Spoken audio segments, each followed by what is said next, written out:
Olá, muito boa tarde. O Conselho Pontifício para a Promoção da Nova Evangelização reuniu-se recentemente em Roma com as Comissões Episcopais para a Catequese. Portugal esteve representado por Dom Manuel Pelino e Cristina Sá Carvalho, diretora do Departamento de Catequese, que está hoje connosco e com quem, dentro de instantes, iremos conversar sobre esta iniciativa. Para já, os temas da atualidade religiosa. No sábado, o Papa Francisco vai dotar a Igreja com 15 novos cardeais, um consistório que vamos acompanhar ao longo da semana aqui no programa Eclésia. A constituição do Colégio Cardinalício, cujos membros vindos de diferentes pontos do globo ajudam o Papa no governo da Igreja Católica, mostra que o Vaticano está mais próximo de todo o mundo. Em março de 2013, os cardeais que elegeram o Papa Francisco eram de 48 países. Após o consistório de 14 e 15 de fevereiro, sobe para 59 o número de países dos cardeais eleitores. E são, sobretudo, de países periféricos que chegam ao Vaticano novos cardeais. Alguns deles voltam a ter representantes no Colégio Cardinalício, como é o caso do Vietnã, Nova Zelândia e Tailândia. Mas há 6 países que não se encontravam representados em absoluto: Myanmar e Tonga, da Ásia, Cabo Verde e Etiópia, da África, e Uruguai e Panamá, da América Latina. A constituição do Colégio de Cardeais, por continentes, é reveladora também da opção pelas periferias, por países onde o catolicismo conhece dinamismos diferentes dos declínios que se verificam no Ocidente. A Europa é o continente onde o número de cardeais eleitores diminui. Em 2013 eram 60 e após o consistório serão 57. De resto, é um movimento contrário que se registra em todas as outras partes do mundo. Na América Latina, 19 para 21 cardeais eleitores. Na América do Norte, passam de 14 para 15. Na África, de 11 para 15. Na Ásia, de 10 para 14. E na Oceânia, onde apenas existia um cardeal eleitor em 2013, serão 13 após o segundo consistório do Papa Francisco. A análise da distribuição dos cardeais por cada um dos países, nos vários continentes, é reveladora não só pelas nações que passam a integrar o Colégio dos Cardeais, mas também porque há outros que deixaram de ter cardeais eleitores, como a Eslovénia e a Bélgica. Portugal, após o consistório de 14 e 15 de fevereiro, mantém 2 representantes entre os cardeais eleitores, agora Dom Manuel Monteiro de Castro e Dom Manuel Clemente. Numa visita pastoral a uma paróquia de Roma, o Papa parou para visitar um bairro de Lata.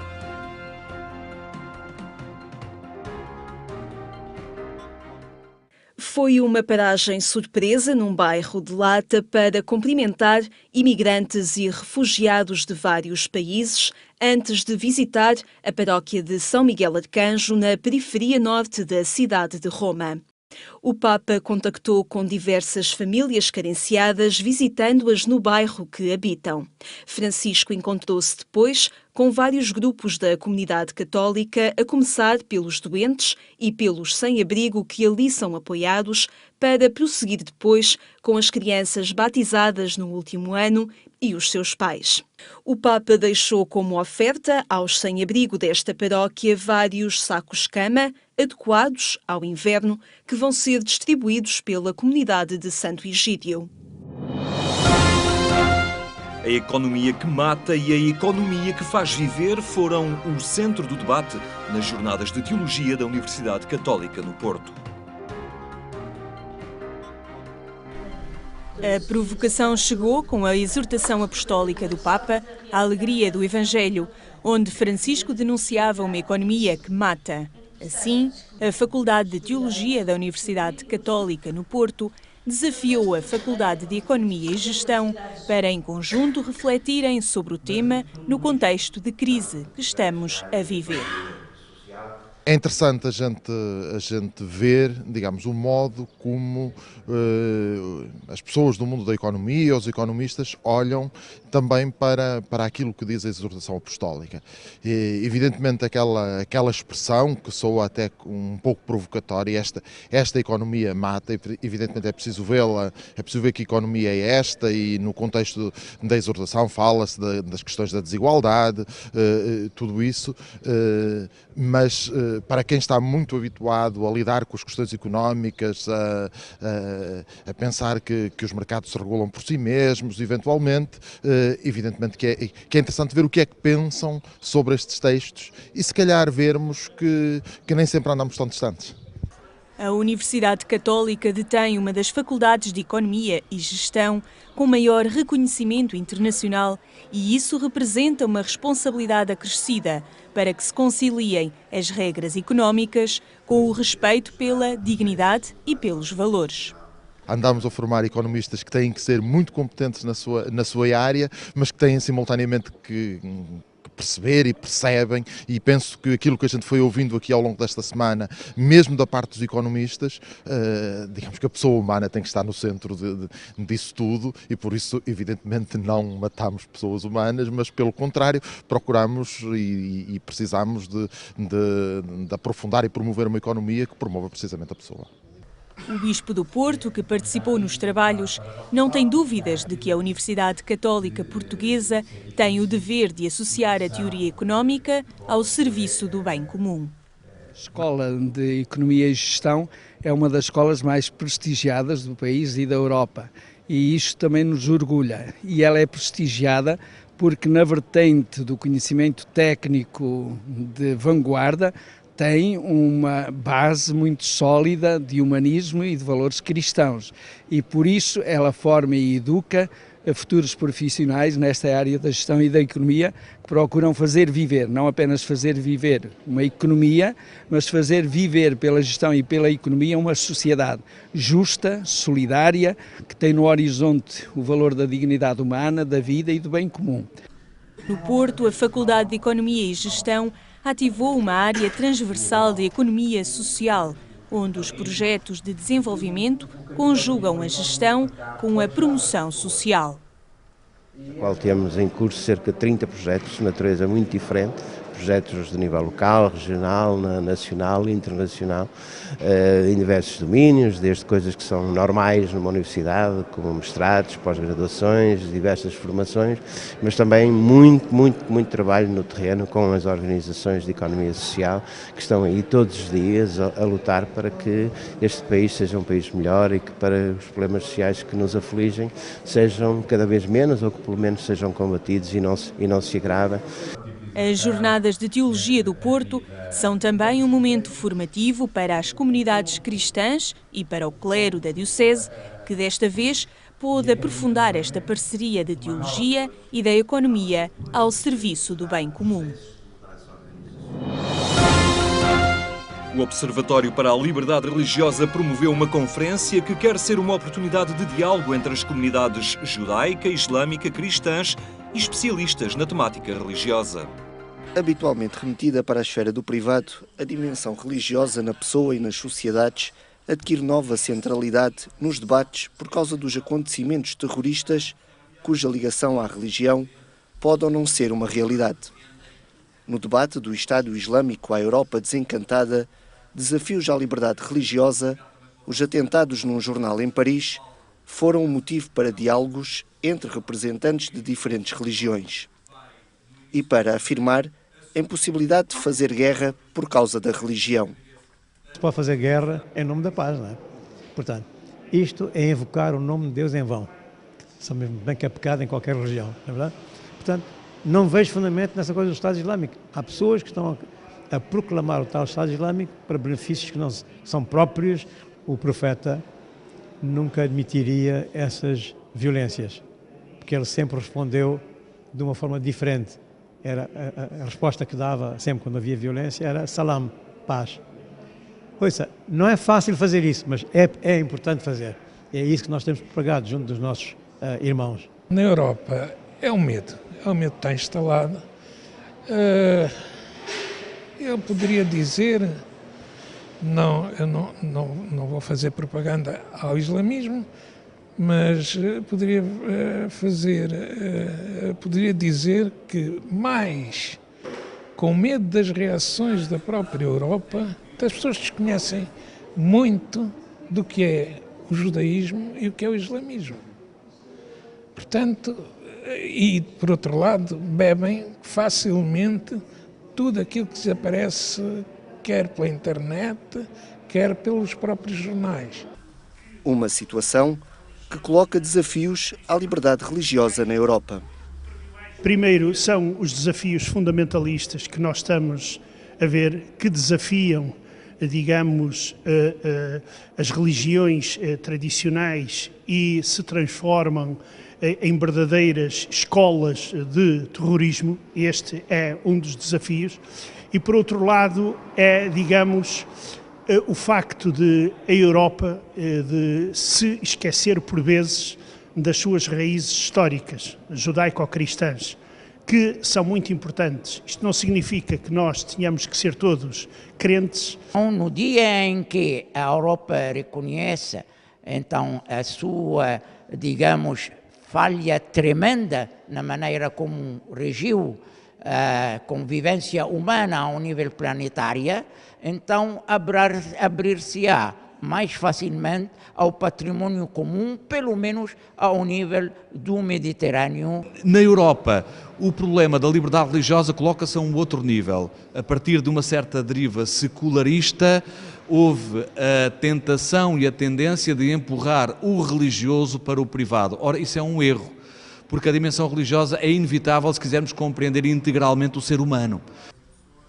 A centralidade da religião nas sociedades, a motivar a análise a acontecimentos que geram medo na sociedade europeia, porque há quem mate em nome de Deus.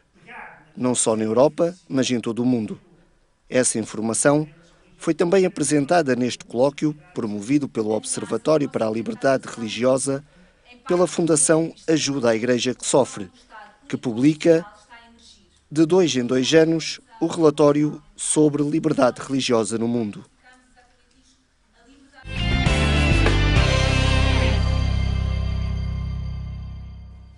Agência.eclésia.pt é o portal informativo onde pode acompanhar estes e outros temas da atualidade. A estreita ligação da catequese ao processo da nova evangelização levou a Roma representantes da Comissão Episcopal de Educação Cristã e Doutrina da Fé. Cristina Sá Carvalho integrou a comitiva portuguesa.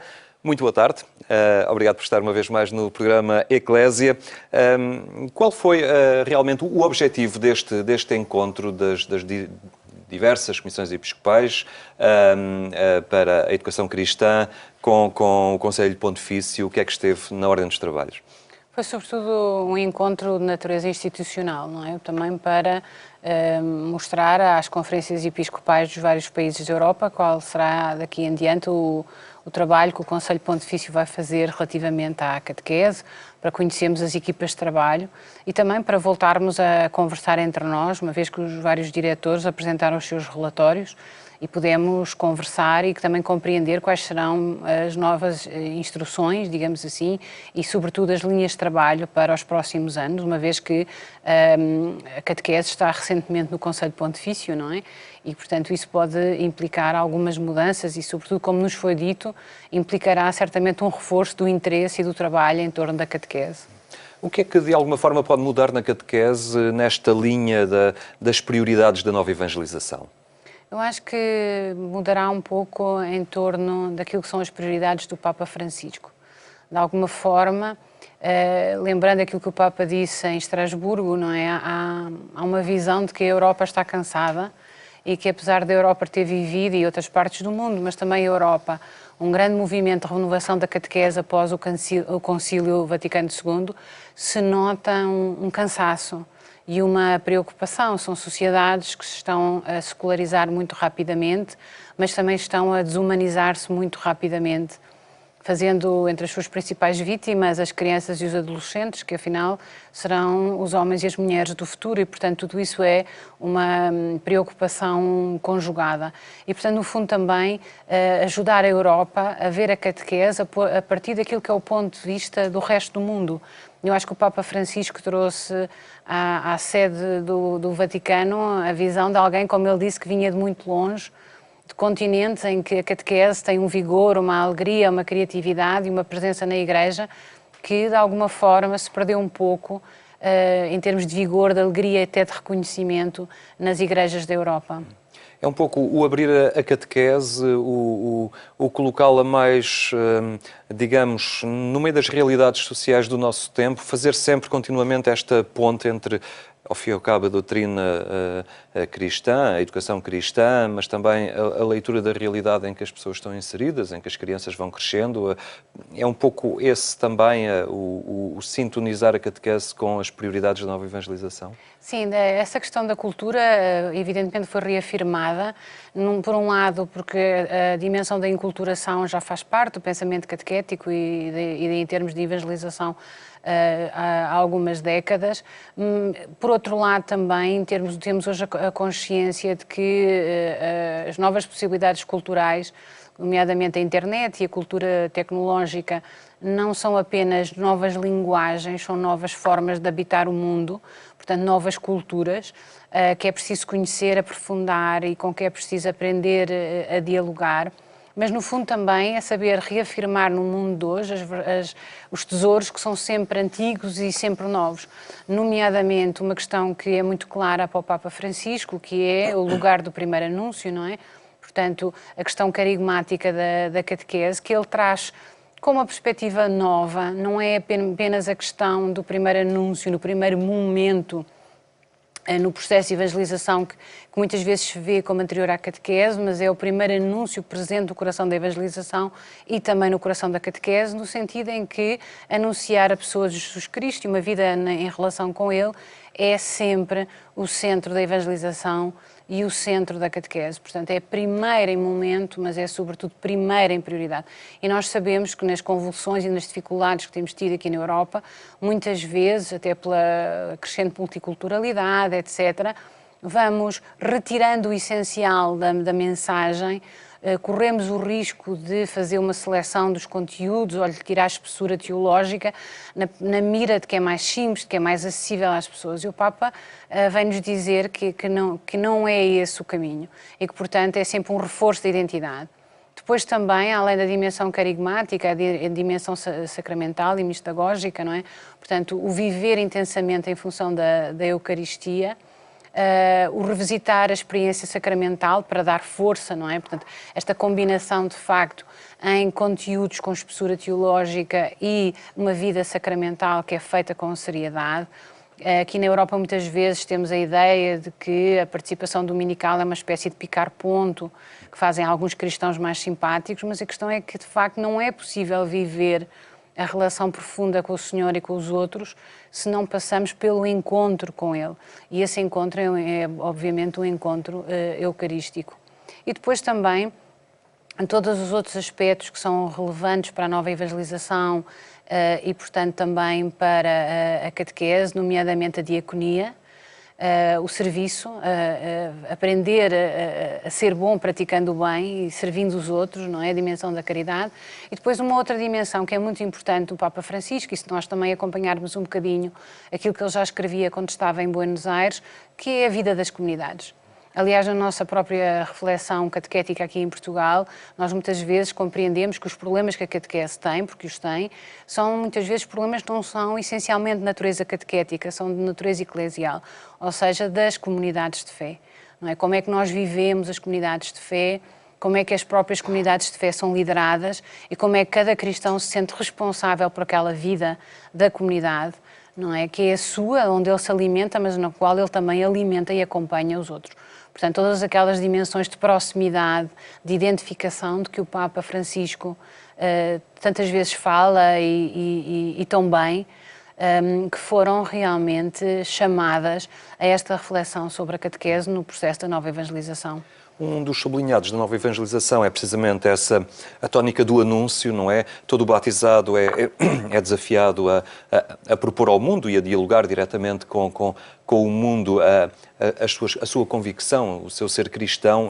Para que isso aconteça com eficácia, é preciso que ele saiba comunicar e que ele tenha algo para comunicar. A formação cristã é determinante e aí, ao fim e ao cabo, está já também em sintonia com esta linha da nova evangelização, o envolvimento das famílias também no processo da catequese. Sim, obviamente que se falou bastante de famílias.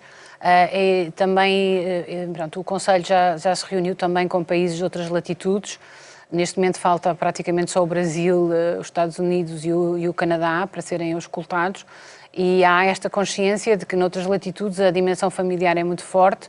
Nós próprios, quando há alguns anos atrás começámos a trabalhar mais diretamente essa questão, também tivemos presentes os modelos e os resultados que foram obtidos ao nível das comunidades de base, e também é isso que nós sentimos atualmente, não é?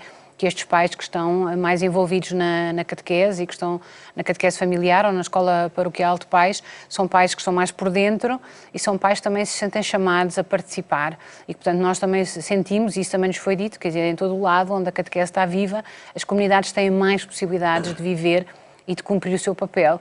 Isso também nos levanta, quer dizer, a todos nesta reflexão, uma questão que o Papa sublinha e que Dom Rino Fisichella repetiu várias vezes, que é a capacidade de cada um de testemunhar, ou seja, quem são as pessoas que estão nas comunidades, quem são os catequistas, que tipo de relação são eles capazes de estabelecer com os outros, não é? Relações de proximidade, relações sérias de amizade e de estima, e que, portanto, muitas vezes as pessoas sentem-se atraídas pela fé, têm algum conhecimento e são afastadas pela ausência de testemunho ou pelo contra-testemunho. Muito bem, Cristina Sá Carvalho, muito obrigado por ter estado aqui connosco e nos ter posto ao corrente, ao fim e ao cabo, deste recente encontro que tiveram em Roma com o Conselho Pontifício da Promoção da Nova Evangelização. Muito obrigado. O envolvimento da catequese nas prioridades da ação pastoral da Igreja. Ficamos por aqui. Recordo apenas que mais logo, pelas 22h45, pode acompanhar na Antena 1 a edição rádio do programa Eclésia. Tenha então uma boa tarde e até amanhã, se Deus quiser.